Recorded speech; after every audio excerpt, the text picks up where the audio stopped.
Bandinha, na mitologia e nas histórias sempre tem uma figura da morte, né? Aquela criatura encapuzada, com a foice. E aí, às vezes, na mitologia grega tem o barqueiro, que você tem que colocar moedas para o barqueiro levar. Existe uma figura da morte? Existe um ser que a especialidade dele é vir para... Um ceifador, exatamente? Não, a morte, na verdade, como que eu posso te dizer? Eu já te disse uma vez isso, gente, é uma sensação tão gostosa. Uma que ela é uma energia sutil, mas tão sutil, mas muito sutil. Ainda quando eu voltei, eu falei assim, nossa, não é à toa que as pessoas, se não tiver uma força, ela se entrega mesmo, né? Durante o leito ali de morte. No caso, aquele que tem a chance de sobreviver, né? Tá tendo a chance de voltar pro plano terra. Porque ela te envolve. Ela te dá um conforto, mas imagina você numa fase muito carente, alguém te dá o colo. Você começa a chorar aquele choro gostoso de limpeza de alma. A alma, ela passa essa limpeza, junto com essa limpeza, ela te acalenta. Mas é uma sensação tão gostosa, que você vai se entregando. Então, ela não vem no perfil de maldade... Ou de dor, de né? dor. Não, ela vem numa sensibilidade de acolhimento mesmo. Mas é um acolhimento fora do normal. Você tá carente de receber um abraço, tá carente de receber um beijo. Ela não, ela te envolve, mas é uma sensação muito gostosa. Nossa, deu até vontade agora. Mas só uma dúvida, assim, pensando nesse como se o céu fosse uma grande empresa, assim, não tem um departamento, assim, não tem esse cara que cuida da morte. A morte, ela só acontece, não tem alguém que administra, agora vai esse, vou mandar mais 3, hein? Não tem uma coisa assim. Sim, é Deus. O próprio Deus mesmo. É Deus, ele é o criador, ele que dá ordem de tudo, do nascimento e do desencarne. Um exemplo, a Wanda, ela vai reencarnar, ela vai viver tal tempo, até os 100 anos, né? Vai viver até os 100 anos ali, e depois dela vem fulano de tal no lugar. Então, são as substituições reencarnais. Então, você vai, vem outro, vai e volta o tempo inteiro. Ao tempo que 10 desencarna, nasce mais 10. Então, são a substituição. Quem administra tudo isso é Deus. Ele quem faz essa administração. Onde muitas religiões discordam do desencarne, a morte a vida após a morte. Mas a vida após a morte, ela existe sim. Porque aqui é a matéria, né? Então, por isso que às vezes a gente se preocupa muito com a vaidade, com o lado material e esquece da alma. O esquecer da alma é a bondade, mas não a bondade também com o outro. A bondade que você tem dentro de você mesmo. Amor, compaixão, doação. Então, você fazer um não só cuidar da vestimenta, né, da casca, e sim do espírito. Porque ele quem vai responder por eternidade. Ele quem vai ter essa eternidade, que é a alma, o espírito. A carcaça, que muito se preocupa com a carcaça, né? A carcaça é um empréstimo que depois de retirado, a terra comeu. Baubau. Mas o espírito dizem que parece com o corpo, ou um dos corpos que você habitou um dia. É verdade isso? Sim. Não é que parece, ele traz... Infelizmente, acaba tendo as essências desses corpos, né? Então, acaba tendo um pouquinho de cada. Uma essência, um DNA. Sei. Mas quando você vê um espírito, por exemplo, ele tem a aparência do corpo físico. Não. Não? Não. E nem tem sexo. Ele não tem sexo. Não tem, se é homem, se é mulher, não. O espírito, ele não tem sexo, ele não traz a sexualidade em si. Ele é um espírito ali. Mas ele tem gênero, porque você consegue identificar, né? Sim, muito forte. E muito forte mesmo. Aí vem a matéria, né? Aí, após ele vestir, né, entrar na matéria, aí vai encorpando ali.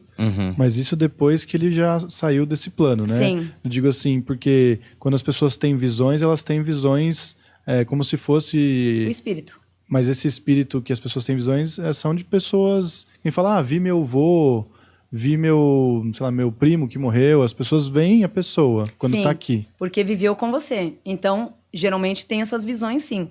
De ver o avô, de ver o pai. Nossa, eu vi meu pai ali materializado. Isso ocorre também.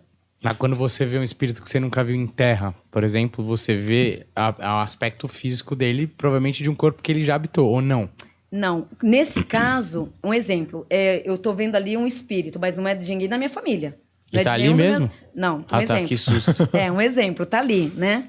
Então, pra mim, eu não sou médio, sou uma pessoa normal, não sou médio.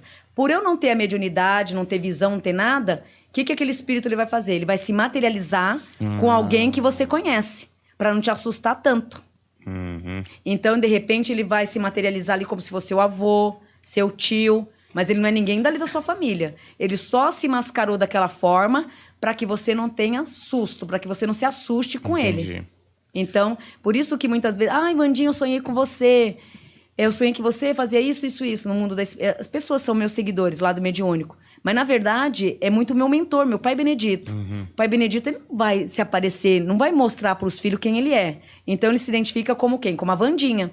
Porque, querendo ou não, o teu cérebro, ele registra melhor essa forma do que, de repente, ver uma imagem, né, de um preto velho. Né, vai assustar um pouco. E a imagem de um preto velho nem sempre é tão bonitinha como se vê. Então, tudo é uma questão de maquiagem espiritual. Para que vocês não se assustem tanto. Mas quando você diz que não é tão bonitinha, tem forma humana, ou não? Tem forma espiritual mesmo, não tem nada de humano. Sério? Não tem de humano. Dá medo? Hoje não mais, né? Que hoje eu tô calejada. Mas se aparecer aqui pra mim, eu corro. Mas na infância, que nem na infância, eu via muitos espíritos. Tanto os bonitos quanto os bonitinhos, né? E é muito assustador. É muito assustador. É muito assustador, você não tem noção. Quando é um espírito bonito, né? Geralmente os bons, eles vêm todos na vestimenta de branco.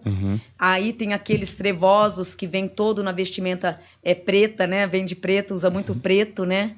Vem de preto, se apresenta como um vulto preto. É o negativo, o branco é o positivo. Mas ele se materializa em coisas horríveis. Então, você imagina uma criança tendo essa visão. Sei. É um inferno. Tipo um monstro, assim. É um inferno o tempo inteiro. É o medo de dormir, é o medo de tudo. Sei. Né, para uma criança. Hoje, no adulto, eu vejo e nem me preocupo.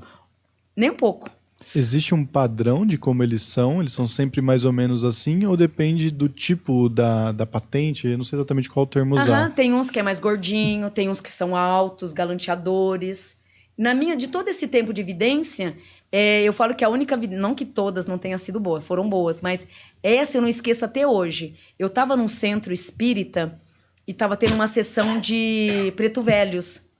Aí não foi só, eu tinha mais 3 videntes, tinha eu mais 3. Tinha eu mais 2 videntes. Um anjo lindo, lindo, lindo. Acho que uns 4 metros de altura, loiro, dos olhos verdes, o cabelo todo cacheado... Entrou com a mão desse jeito. Da mesma forma que eu vi, mas foi uma visão linda, linda. As 2 videntes também viu a mesma coisa. Porém, eu não falei nada, fiquei quieta. Aí a outra também... Só sei que depois foi um debate, né? Onde eu entrei no banheiro e falei assim, nossa, então o que eu vi foi real mesmo. Mas até então eu não falei pra ninguém. Mas, assim, foi 3, eu e mais 2. As 2 comentaram o que viram.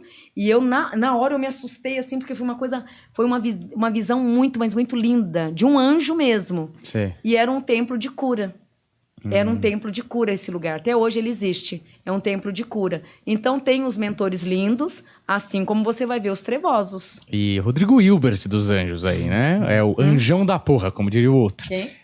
Não, esse é um meme que tem. Isso você tem que explicar, porque senão as pessoas vão falar que você tá falando que anjo, porra. O pessoal, eles... Não é só problema deles, né? Porque também a gente não tem que justificar. Não, é porque os caras falam que o Rodrigo Hilbert é um homão da porra, porque ele é louro, alto, bonito, sabe cozinhar e montou a capela que ele casou. Sério? Sério, um homão da porra. Aí, pô, aparece um anjo desse e fala... Foi uma coisa linda. Então tem o ruim, tem coisas boas que você vai ver. E o mais feio? Fala pra nós aqui, que a gente quer saber do feião. Não tem um mais feio, porque assim, eles não tem uma descrição que você fala, puta, aquele lá é feio. Não tem um mais feio. Os obsessores são meio feinhos, porque eles são que nem uns vampiros mesmo, que nem obsessor, eles ficam aqui em cima, montam aqui, aí tem aqueles dentes bem afiados, né? Como se fossem morcegos, né? Sei. Aí eles cravam e ficam, são sugando feios. Energia. Eles são um pouco feinhos. Mas é aquela coisa horrenda mesmo. Sei, não tem tanto.